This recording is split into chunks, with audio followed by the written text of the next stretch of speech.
راستي سابيتش مساعد المدعي العام وبيتمتع بكفاءة وسمعة عالية في أوساط رجال القانون، ومتجوز من باربرا وعندهم طفل. كان في منافسة انتخابية بين ريموند هوريجان المدعي العام ووكيل نيابة اسمه ديلا جارديا على المنصب. سابيتش كان محسوب على هوريجان المدعي العام الحالي وكان مقرب منه جدا، وكان النائب الأول ليه. راح شغله كالعادة ووزع القضايا على مساعدينه، وهو في مكتبه السكرتيرة ادت له جواب بيفتحوا له رسالة من مكتب زميلتهم كارولين بتقول له ان انت الفاعل الحقيقي. حط الرسالة في جيبه وما فهمش حاجة. راح يقابل رئيس هوريجان، قالوا له على جريمة القتل. كارولين اتقتلت بوحشية وفي ظروف غامضة، لقوها مربوطة بالحبل ومضروبة على راسها بآلة حتى بعد ما تم الاعتداء عليها، ومفيش اي اثر لاقتحام البيت وسلاح الجريمة مش موجود. هوريجان طلب من راستي انه يتولى القضية دي بنفسه لان كارولين كانت زميلتهم ومقربة منهم جدا. راستي كان رافض، لكن هوريجان اصر انه يتولاها بنفسه. كان خايف من ديلا جارديا انه يشهر بيه ويفوز بمنصب المدعي العام. دخل مكتب كارولين يمكن يلاقي اي حاجة تدل على القاتل. لقى ملف قضية خاص بالرشاوي والفساد الحكومي ناقص ومش موجود، واسمه الملف بي. جيمي كان ضابط شرطة وصديق راستي المقرب، وقال له واضح من الصور انها تعرضت لاعتداء جنسي قبل جريمة القتل. قال له فتش عن المجرمين اللي كارولين حبستهم بتهمة الاغتصاب، يمكن يكون حد منهم هو الجاني. جيمي قال له بس ازاي تبقى جريمة اغتصاب ومسرح الجريمة بيقول انهم كانوا سهرانين مع بعض وشربوا وبصمة القاتل موجودة على الكاس. سأل ودور على ملف الرشاوي المختفي اللي كان على جهاز كارولين لكن ملقاهوش، وهو سهران في مكتبه طلع الرسالة اللي جات له الصبح وحرقها. لما روح البيت لقوا حادثة كارولين متصدرة كل نشرات الأخبار. باربرا اندهشت من الخبر وبصت لراستي اللي كان واضح عليه التأثر، وقال لها ان ريموند كلفه بالقضية. راح جنازة كارولين وقابل ديلا جارديا وحاول يضغط عليه علشان يسيب القضية لانه معروف انه ما بيخسرش اي قضية يتولاها. كارولين كانت مشهورة بعلاقاتها الغرامية الكتيرة والكل كان عارف كده. راستي قعد قدام النعش بتاعها وهو مش مصدق ان كارولين الجميلة الرقيقة نهايتها تبقى بالشكل ده. ريموند كان مشغول بالانتخابات وبيتابع قضية كارولين وبيشدد على راستي انه يتولاها بنفسه بكل جدية ويقدم الجاني للعدالة بأقصى سرعة والا هيخسروا كل حاجة. راستي قال له ان في ملف ضايع اسمه الملف بي، وطلب من ريموند انه يسلمه له. كان عامل نفسه مش سامع، لكن في الاخر اداله الملف. الورق اللي لقاه راستي جوه الملف عبارة عن شكاوي بالرشاوي ضد وكلاء نيابة وقضاة، لكن بدون ذكر اي اسم منهم. جيمي قال له المعمل الجنائي اثبت انها اتقتلت بعد علاقة كاملة، وكان معاه سجل مكالمات كارولين ورقم راستي من ضمن الارقام اللي اتصلت بيها. راستي اعترف له انه كان على علاقة بكارولين، وهو اللي اتصل من عند كارولين بزوجته باربرا. كانت مفاجأة لجيمي لان معروف عن راستي انه رجل مستقيم، وطلب منه انه يخفي سجل المكالمات علشان مراته باربرا، لانه قال لها انه قطع علاقته بكارولين من زمان. باربرا كانت بتشتغل استاذة في الجامعة وبتعمل رسالة دكتوراه، واحتفلوا انها خلصتها. راح يقابل طليق كارولين علشان يعرف عنها اي معلومات. قال له انه قابلها بالصدفة وما يعرفش حتى جت منين، وانه اتحطم لما بعدت عنه وحصل الطلاق. وراله صورها في الفترة دي قبل ما تدخل الجامعة وتغير حياتها ومستقبلها. راستي كان بيحب كارولين فعلا، وكل تصرفاته وانفعالاته كانت بتفضحه. علاقته بيها ما كانتش مجرد علاقة عاطفية وبس، كان بيستعجل تقرير الطب الشرعي وراح المعمل بنفسه وقابل الدكتور. كان واضح ان الدكتور ده شخص متلخبط ومش مركز من عدد التقارير اللي بيكتبها. قال له الراجل اللي كان معاها كان عاشقها وما كانش اغتصاب. ولما شاف رقم توني مولتو زميلهم على التقرير انفعل على الدكتور لانه المفروض تقرير سري. ريموند كان متأخر في الانتخابات، ولو خسر هيخسر وظيفته ومكتبه هو وراستي لانه النائب الاول بتاعه. ريموند قال له انه كان على علاقة بكارولين وكان طموحها انها تقعد مكانه. راستي كان شاكك ان اللي عمل كده واحد زميلهم كان على علاقة هو كمان بكارولين. وهو في البيت بص على صورة كارولين وافتكر اول مرة قابلها فيها كانت في مكتب ريموند، واول ما شافها اعجب بيها ووقع في غرامها. ريموند طلب منه انه يدربها ويهتم بيها. كارولين كانت تعرف راستي وسمعت عنه كتير وكانت نفسها تتعرف عليه وجها لوجه، واختارت اول قضية ليها.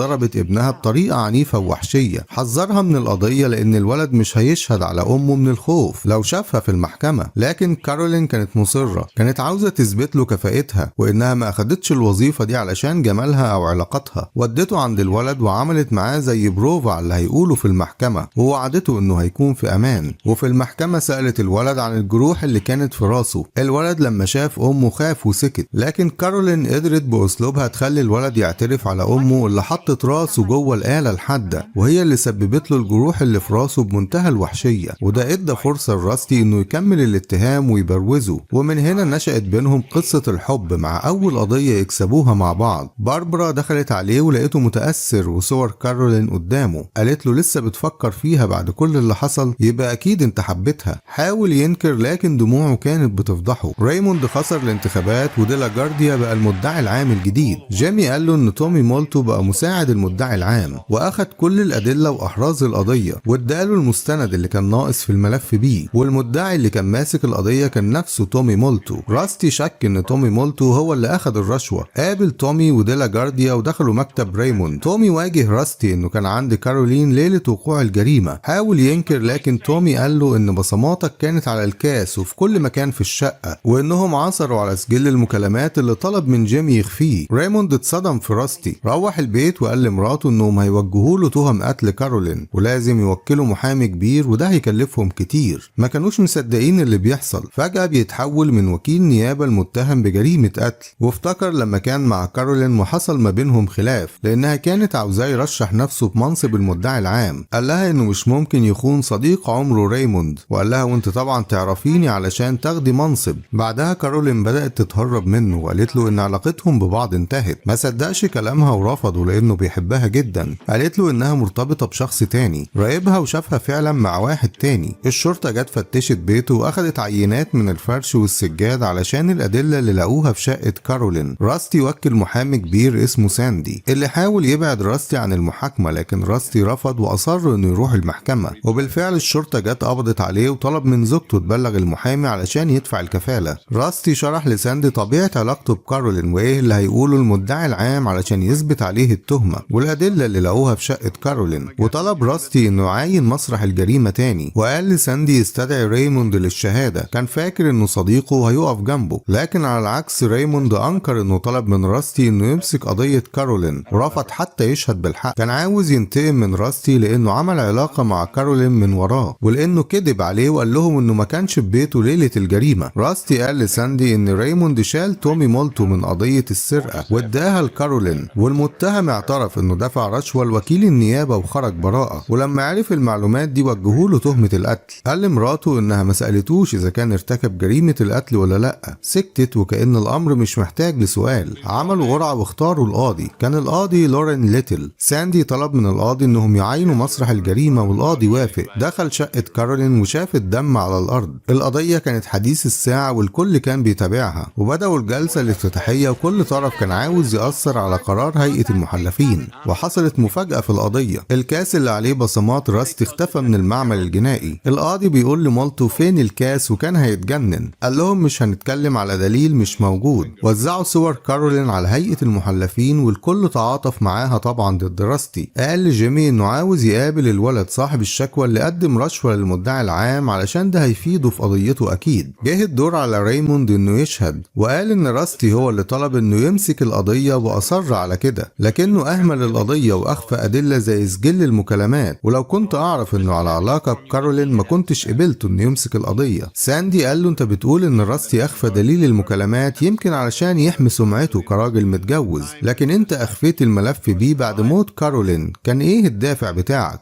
ريموند اتحرج ومعرفش يرد، ولمح على قضية ليون اللي طرد فيها المدعي وعين كارولين مكانه. القاضي اتنرفز وطلبهم للمداولة. قال لساندي ايه دخل الموضوع ده بالقضية؟ ساندي قال له انه مؤمن ببراءة راستي وان القضية دي اتلفقت له لما قرب يوصل لمعلومات في قضايا الفساد والرشوة في الملف بيه. ورجع سأل ريموند تاني عن تورط المدعي مولتو في القضية. القاضي من غضبه رفع الجلسة. راستي قال لساندي ايه اللي بتعمله؟ قال له بجس النبض وبغير استراتيجية الدفاع.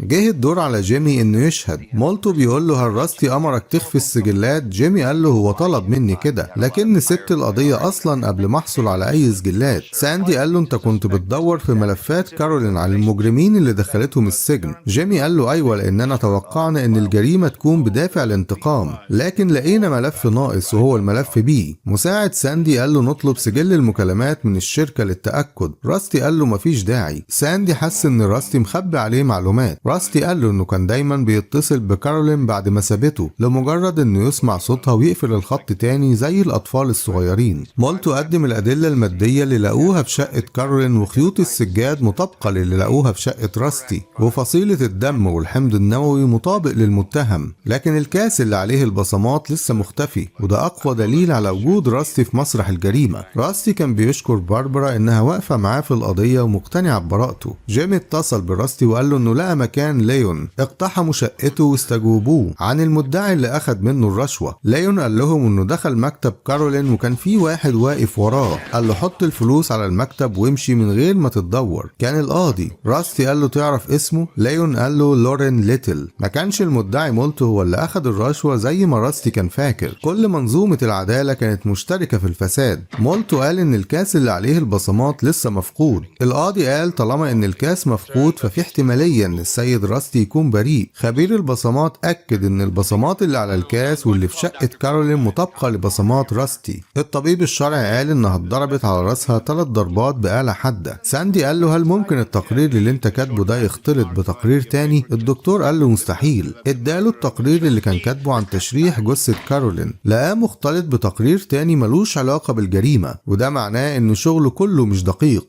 وان عينه الحمض النووي اللي اخدها ممكن ما تكونش من جثه كارولين اصلا، لانه ذاكر في التقرير انها كانت لابسه واقي. والمفاجاه ان كارولين عملت عمليه ازاله رحم من 5 سنين ومفيش داعي لاستخدامها الواقي زي ما هو كاتب في تقريره. وقال له انه كان على اتصال بمولتو رغم ان القضيه كانت من اختصاص راستي. ساندي قال للقاضي افتكر اننا استمعنا لادله باطله في القضيه دي تكفي لبراءه موكلي. ديلا جارديا طلب يكلم القاضي، شاور له بعصبيه وكانه عاوز يخنقه. القاضي لمهم على اتصال مولتو بالطبيب الشرعي لان فيها شبهه تلفيق دليل ضد راستي. كان عاوز يشهد على المنصه انه بريء، لكن ساندي كان ضد الخطوه دي. سال زوجته على رايها، قالت له لو في حد في هيئه المحلفين سمعوك بتتكلم عنها بكل الحب ده هيقتنعوا اكيد انك انت اللي قتلتها. باربرا قالت له انها عاوزه تشهد. قال لها وهتقولي ايه؟ قالت له هقول اني هفضل احبك لاخر يوم في حياتي. القاضي قال ان كل الادله اللي اتقدمت ما كانتش كفايه علشان تثبت ان كان في علاقه بين راستي وكارولين،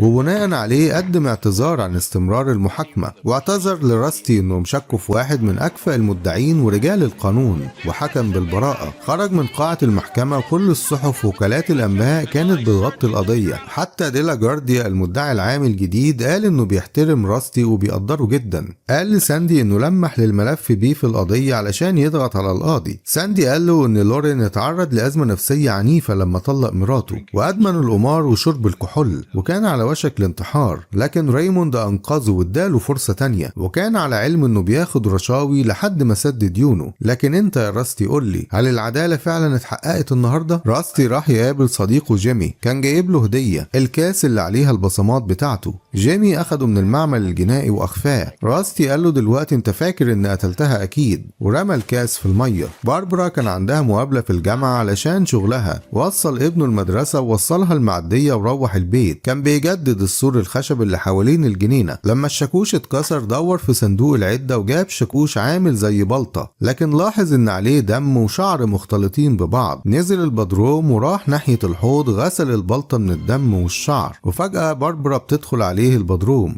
راستي قرب منها والبلطه في ايده وبتقول له ان هي اللي قتلت كارولين وخدعت الجميع. كان غضبان جدا لانها كانت هتضيعه بعملتها. قالت له انها ما قدرتش تستحمل حبه لكارولين رغم انه وعدها اكتر من مره انه هيسيبها، لدرجه انها كانت هتنتحر، لكن فكرت انها تدمر اللي دمرت حياتها. هي اللي اخدت الكاس اللي عليه بصمات راستي من بيتهم وحطته في بيت كارولين، وانها هي اللي حطت الحمض النووي بتاع راستي في جسم كارولين بعد ما قتلتها وربطتها بالحبل، وكانت عارفه انه هيخرج براءه، وكانت هتشهد في المحكمه انها هي اللي قتلت علشان تدافع عن بيتها وعيلتها من واحده سحرت جوزها ودمرت حياتهم. المخرج ساب النهايه مفتوحه علشان كل واحد يحكم على باربرا. حتى راستي رجل القانون مش عارف هل يقدمها للمحاكمه ولا يعتبر القضيه دفاع عن النفس والعيله. لو الفيلم عجبك ياريت تدعمنا بلايك واشتراك في القناه عشان يوصلك كل جديد.